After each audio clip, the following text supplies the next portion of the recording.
Evliliklerin azalmasında tabii sistemin evlilikleri azaltan hem kişilerden kaynaklanan problemler var, hem kanunlardan kaynaklanan problemler var.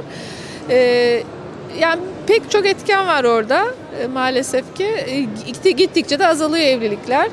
Yani Müslümanız ama ailenin içerisinde İslam'ın yaşantı, yani sadece namaz, abdest gibi, ibadet gibi algıladığımız için dini, ailede hadis-i şeriflerin, ayet-i kerimelerin, İslam'ın emirleri uygulanmıyor.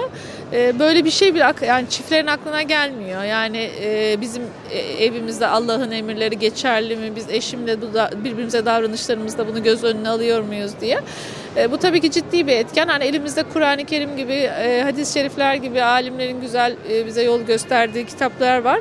Ama biz kendi nefsimizin peşine düşüp çağın illetlerinden, problemlerinden çok fazla etkileniyoruz. Tabii ki doğal olarak problem çok fazla yaşanıyor. Hani İslam'ı yaşasak, evin içerisinde İslam'ı yaşasak problem kalmayacak. Son dönemin getirdiği işte bilgisayarın, insanların sosyal medyada çok fazla yer alıp okumanın azalması da etken burada muhakkak. Ama genel anlamda geçmişe dönük baktığımızda da bizim annelerimizin, bizden önceki neslin de hani ailede İslami yaşantıyı, hani eşlerin birbirine davranışında çok da göz önüne aldıklarını ben bilmiyorum yani açıkçası. O yüzden bence bu genel anlamda dini algılayışımızla alakalı bir şey. Hani dini biz sadece ibadet bazında, Müslüman olmayı ibadet olarak gördüğümüz için ahlak anlamında, ilişki anlamında bizim yani iletişim okuyoruz. Hep bizim okuduğumuz iletişimler de yine yani İslami kaynaklı değil çoğunluğu. Hani tabii ki İslami kaynaklı olmayanı da okuruz ama neden bizim elimizde çok güzel reçeteler varken biz kendi kaynaklarımızı kullanmıyoruz? Orası bir problem. Yani bunlar hep birbirine bağlı şeyler aslında. Hani zaten biz İslam'ı yaşanacak bir hayat nizamı olarak kabul etsek ailede de yaşarız. Ama biz İslam'ı böyle algılamıyoruz. Yani öyle algılamadığımız için de tabii ki problemler yaşıyoruz. Yani çağın problemlerinden kadınlar da etkileniyor, erkekler de etkileniyor. İyice arttı problemler. Yani okullarda hem ahlak, yaşantı anlamında hem iletişim, yani zaten bu genel bir şey, milli eğitimin problemi. Ezbercilikten çıkıp hayatı yaşamak üzerine hani çocuklara bir eğitim verilmesi lazım. Liselerde, ortaokullarda artık yavaş yavaş evlilik eğitimleri olabilir. Hani sanki böyle okuyan çocukların hiç ileride bir evlilik yapacağı gibi herhangi bir şey söz konusu değil. Okul dersleri bazında bakıldığı zaman ki pek çok ülkede aslında liselerde evliliğe hazırlık tarzında hani gençleri pek çok eğitimler var. Bir kere bu lazım. Hani milli eğitime girmesi lazım bunun. Sonra da ailelerin daha şuurlu, çok maddi, mesela maddiyattan evlenemeyen çok insan var. Şu anda bütün ev dayalı döşeli her şey, yani insanların kafasındaki mükemmel şekilde olmalı düşüncesi evliliğe engel, yani en önemli başta.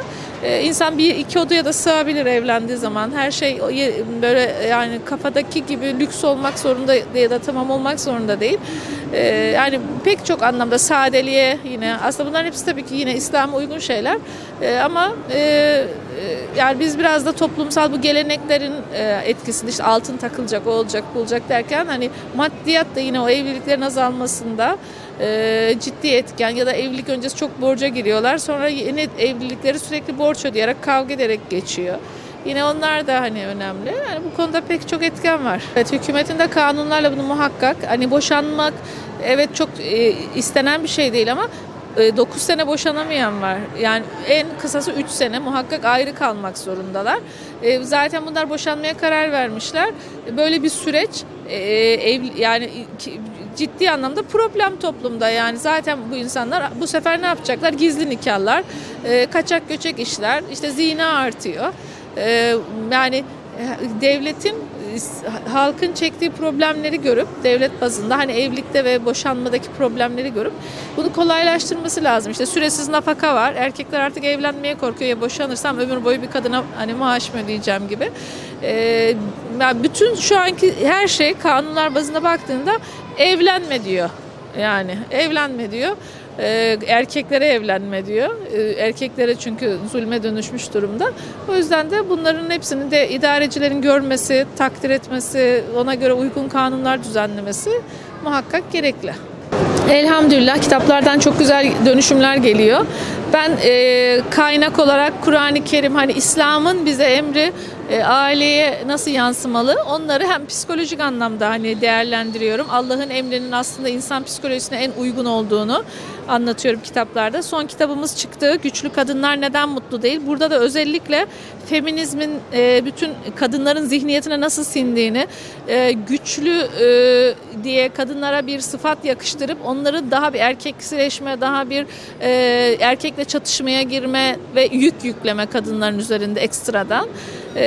Bunlara kadınların dikkatini çekip hani her altın tabakta gelen şeyin şifa olmayacağını, zehir olabileceğini de görmelerini istediğim için en son kitapta özellikle bu konuları değerlendirdim.